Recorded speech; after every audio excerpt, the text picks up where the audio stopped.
Hey everyone, excited to be back for this week's edition of Frequently Asked Questions for Commercial Real Estate. In today's video, what I want to do is talk about a strategy that I implement every single time that I close a transaction, and that is creating a one-page story of how the deal went.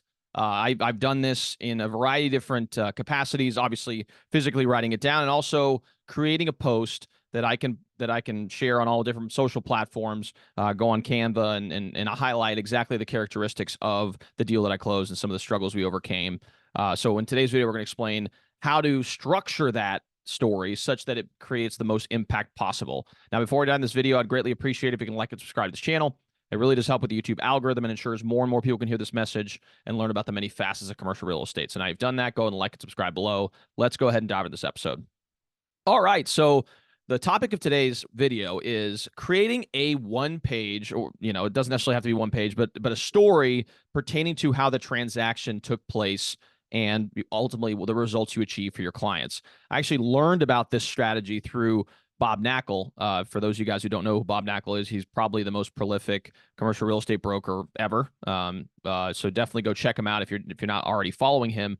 But he does this with every single deal that he does, and he structures a deal story such that it brings potential prospects through the experience so they can understand the type of value that he can provide in his deals. And I try to follow a similar structure when I do my own deal stories. So in today's video, we're going to showcase how to structure the deal story and some of the things you need to take in consideration as you are able to project this to your audience. So to start off, what I like to do is set the stage. So some of the questions you need to ask yourself is, how did you come across your client? Was it a cold call? Did you walk into the store? Was it a referral from another referral source?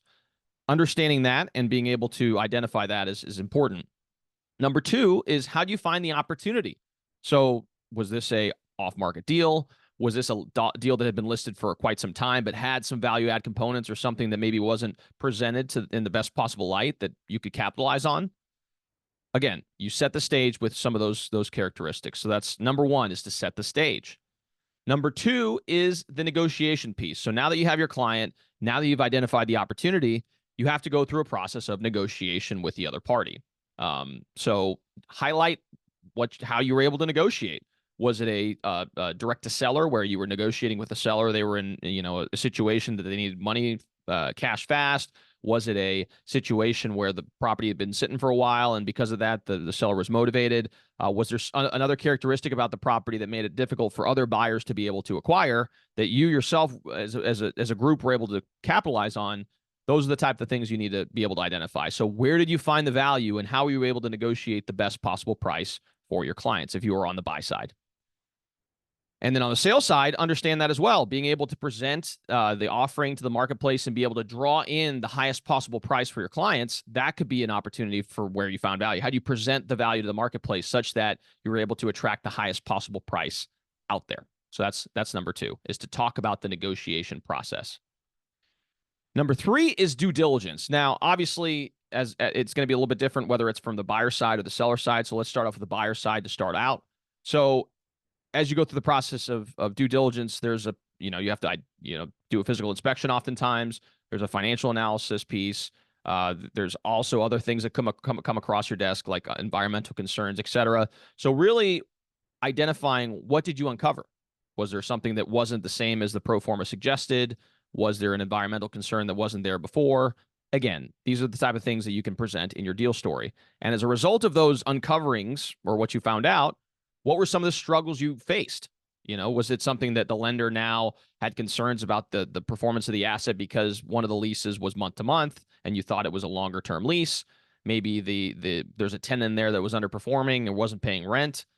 These are the types of things you need to be able to identify. And then from there, describe how you were able to overcome these obstacles. Because again, as brokers in a transaction, we are problem solvers. When things come up, we have to find a way to grease the wheels so we keep moving the transaction along. And sometimes there's nothing you can do, but oftentimes, especially in a scenario where you're dealing with a sophisticated party, you're able to find ways to be able to grease the wheels and then move the transaction along and overcome minor obstacles that could be in your way. So that's number three, is to talk about the due diligence process, understand the things you uncover. Now on the seller side, it's the opposite. You put yourself in the seller's shoes and say, okay, well, in the scenario, if the buyer came across something that maybe wasn't presented in early on in the process, maybe there was some damage to the property that was a latent defect that they couldn't identify when they were walking through the property.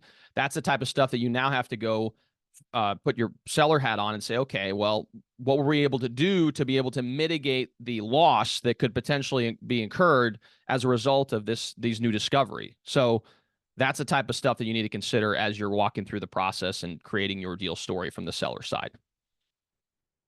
And then finally, number 4 is to round out to a successful conclusion. So if you're writing this deal story, you obviously had a successful closing.